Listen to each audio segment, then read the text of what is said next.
Hi friends, welcome to मुद्रा careers once again. तो और एक बड़ा रिक्रूटमेंट नोटिफिकेशन आया है स्टेट बैंक ऑफ इंडिया का। लगभग 9000 वैकेंसीज़ है क्लरिकल कैडर के।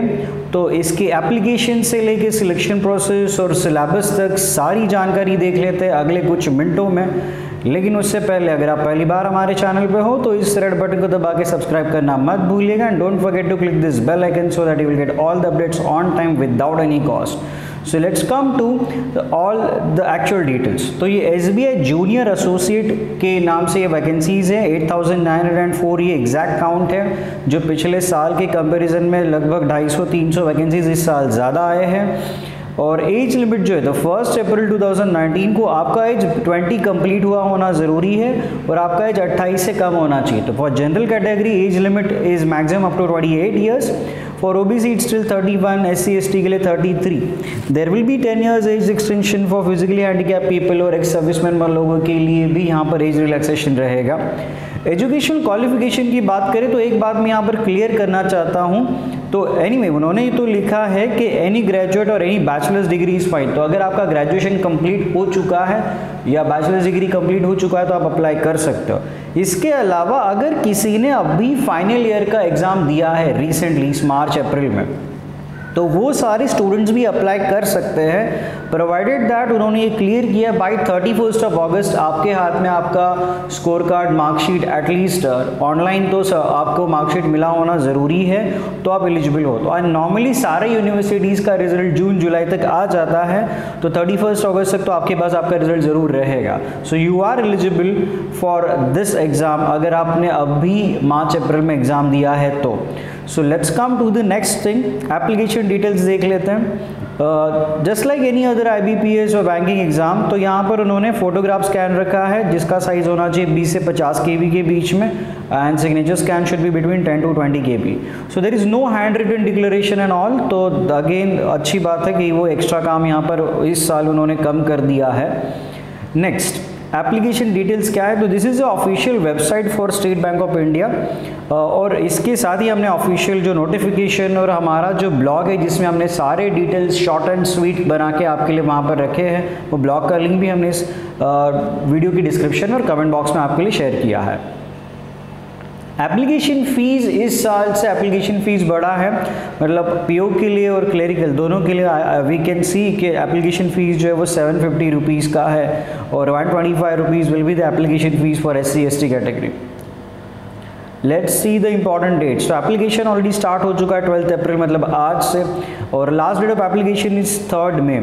प्रिलिमिनरी एग्जाम का डेट उन्होंने मेंशन नहीं किया है, बट टेंटेटिवली जून के सेकेंड हाफ में होने का चांस है, बिकॉज SBI का जो प्रोबेशनरी ऑफिसर का एग्जाम है उसमें 8, 9 एंड 15 ये 3 डेट्स वहाँ पर मेंशन है। तो most probably second half of June में इसके एग्जाम हो सकते हैं या फिर जुलाई के फर्स्ट वीक तक भी ये जा सकता है, but most probably June second half में आपका क्लरिकल का प्रिलिमिनरी एग्जाम होने वाला है।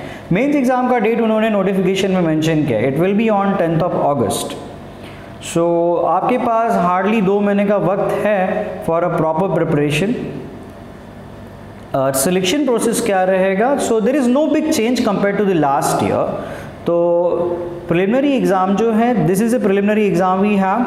तो just like last year 100 questions 100 marks, 1 घंटे का ये प्रिलिमिनरी एग्ज़ाम रहेगा और 3 सेक्शंस के लिए सेक्शनल टाइम लिमिट इन्होंने फिक्स कर दिया है, जो लास्ट ईयर से ये चेंज उन्होंने लाया था। तो section wise 20 minutes will be fixed.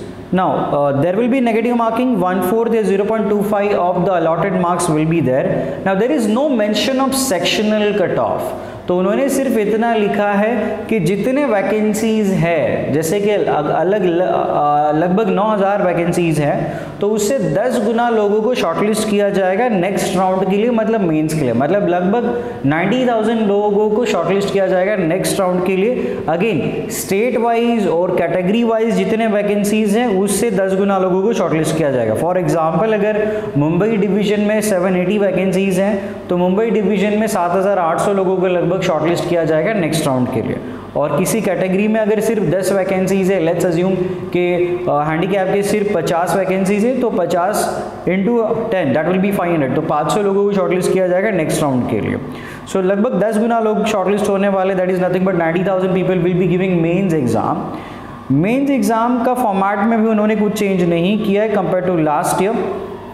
You can clearly see वही फॉर्मेट है, अगर आपने ये लास्ट टाइम एग्ज़ाम दिया था तो वही फॉर्मेट है। 200 मार्क का ये एग्ज़ाम रहेगा, 160 मिनट का एग्ज़ाम है। सेक्शन वाइज टाइम यहाँ पर फिक्स है, तो सेक्शन वाइज टाइम फिक्स होने का डिसएडवांटेज ये रहेगा कि जब तक वो सेक्शन ख़त्म नहीं हो रहा है तब तक आप वो सेक्शन छोड़ के आगे नहीं जा सकते हो। और दूसरी बात, जब आप नेक्स्ट सेक्शन पे पहुँच जाते हो तो पिछला सेक्शन ऑटोमेटिकली सबमिट होने वाला है, तो आपके पास ये भी मौका नहीं रहेगा कि आपको इंग्लिश के सेक्शन में जाने के बाद आपको अगर लगे कि जनरल अवेयरनेस के सेक्शन के ऊपर पीछे चले जाते हैं तो वो ऑप्शन अवेलेबल नहीं होता है। That is one disadvantage for this sectional time limit.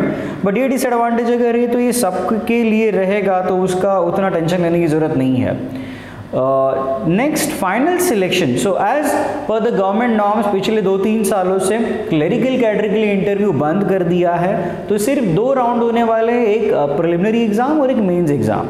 ना मेंस एग्जाम के साथ इन्होंने क्लियरली मेंशन किया है कि final merit list will be prepared only on the basis of the score that you obtained in mains examination. तो preliminary exam का score सिर्फ आपको क्वालिफाइंग या फिर नेक्स्ट राउंड के लिए शॉर्टलिस्ट होने तक ही वैलिड रहेगा। एक्चुअल फाइनल सिलेक्शन में सिर्फ मेंस एग्जाम का स्कोर आपका काउंट होने वाला है। लेकिन एक एडिशनल पॉइंट मेंशन किया है जो लास्ट ईयर भी था, टेस्ट ऑफ लोकल लैंग्वेज। तो हर किसी स्टेट का एक लोकल लैंग्वेज होता है और वो टेस्ट आपको क्वालिफाई करना पड़ेगा। अभी इस टेस्ट का स्कोर कहीं काउंट नहीं होने वाला है, लेकिन इस टेस्ट में आपको क्वालिफाई करना पड़ेगा। अभी इसमें भी उन्होंने जो टर्म्स कंडीशन मेंशन किए हैं वो मैं ठीक से एक्सप्लेन कर रहा हूँ, तो ये पॉइंट ज़रा ठीक से समझ लेना। तो उन्होंने क्लियरली मेंशन किया, लेट्स अज्यूम कि अगर आप मुंबई डिवीजन या महाराष्ट्र डिवीजन से अप्लाई कर रहे हो तो लोकल लैंग्वेज महाराष्ट्र का मराठी है।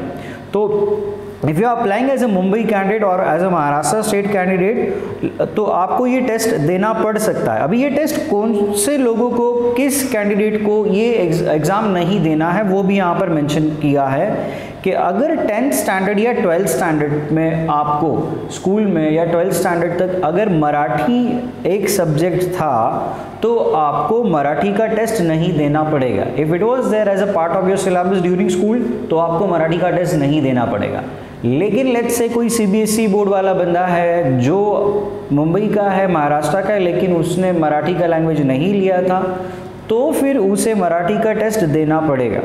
Again I make one thing clear here, it's कि जो टेस्ट का स्कोर रहेगा लोकल लैंग्वेज टेस्ट का वो क्वालिफाइंग नेचर का है। तो ये क्वालिफाई करना मतलब अगर उन्होंने लेट्स से कि 30 मार्क का क्वालिफाइंग कट ऑफ रखा है तो 30 मार्क क्लियर किया, दैट्स इट। किसी को 50 मिला तो उसका कोई एक्स्ट्रा एडवांटेज नहीं मिलने वाला है। लेकिन अगर मेंस में आपका स्कोर बहुत ही अच्छा है लेकिन आपने लोकल लैंग्वेज का टेस्ट क्लियर नहीं किया है तो आप नेक्स्ट राउंड में फाइनल जो सिलेक्शन रहेगा उसमें आप काउंट नहीं होने वाले हो। ठीक है, I hope this point is very much clear to you. फिर भी अगर आपको कुछ डाउट या क्वेरी है you can ask to us in the comment box. So this is about the selection process.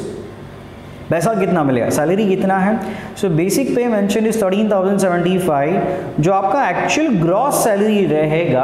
तो starting gross salary for the metro city like Mumbai, the starting gross salary can be around ₹25,000 per month. अब ये slightly differ होगा for a small town, but maximum ये 25,000 के आसपास metro city जैसे मुंबई या दिल्ली है वहाँ पर इतना सैलरी मिल सकता है। इसके अलावा आपको जो अदर बेनिफिट्स होते हैं वो भी आपको मिलने वाले हैं। जो बेनिफिट्स आपको as a government bank employ मिलता है, जैसे कि इंटरेस्ट रेट बहुत कम होता है और बाकी अदर अलाउंसेस वो भी आपको मिलेगा।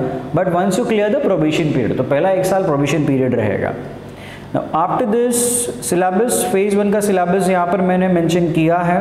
तो जो इंपॉर्टेंट और फ्रीक्वेंट क्वेश्चंस आए हैं वो यहाँ पर मैं मेंशन कर रहा हूँ। तो सिंप्लीफिकेशन कैलकुलेशन बेस्ड क्वेश्चन लगभग 5 से 6 मिल सकते हैं। इसमें क्वाड्रेटिक इक्वेशन और कंपैरिजन वाले क्वेश्चंस 5 मिल सकते हैं। Number series 5 question, data interpretation लगभग 10 क्वेश्चन तक जा सकता है। तो जो बोर्ड में लिखे हैं ये टॉपिक इंपॉर्टेंट रहेंगे और ख़ास करके जब 2 महीने का सवाल है तो ये टॉपिक पे ज़्यादा फोकस करो। इसमें आपको ज़्यादा से ज़्यादा क्वेश्चंस और ज़्यादा से ज़्यादा मार्क्स कमाने का मौका रहेगा। रीजनिंग की बात करें तो अगेन जो बोर्ड में टॉपिक यहाँ पर मेंशन किए उसमें ज़्यादा से ज़्यादा क्वेश्चंस आपको मिल सकते हैं और यहाँ पर ज़्यादा मार्क्स कमाने का मौका रहेगा। And this is for English language. These are the topics. ना ये जो सिलेबस है ये मैंने इंडिकेटिव सिलेबस, मतलब जो मेंस 2 महीने की बात करें, बहुत शॉर्ट टाइम पीरियड है आपके पास, उस हिसाब से मैंने सिलेबस मेंशन किया। अदरवाइज एक्चुअल सिलेबस जो दिया जाता है वो बहुत यूज होता है, वो तो 2 महीने में कभी ख़त्म नहीं हो सकता है। So this is about this syllabus. We are actually starting with our fast track batches in Thane, Borivali and Dadar, जिसका ओरिएंटेशन हमने अरेंज किया है 20 अप्रैल और 21 अप्रैल को। तो अगर आप हमारे बैचेस ज्वाइन करना चाहते हो, फास्ट ट्रैक कोर्स जो हम लॉन्च कर रहे हैं, तो उसका ओरिएंटेशन ज़रूर अटेंड करिएगा। 20 और 21 अप्रैल को रहेगा। तो इसका लिंक, रजिस्ट्रेशन का लिंक जो है और इसके हमारे कोर्स की डिटेल्स का लिंक मैंने इस डिस्क्रिप्शन में और कमेंट बॉक्स में आपके लिए शेयर किया है, तो वो आप चेक कर सकते हो। अगर आप अच्छा ऑनलाइन टेस्टिंग मटेरियल ढूंढ रहे हो तो उसका लिंक भी मैंने शेयर किया है। And best luck for the exam. Don't forget to like our video and subscribe our channel. Thanks for watching and stay tuned for more updates. So will come with some other details again. तब तक के लिए bye bye.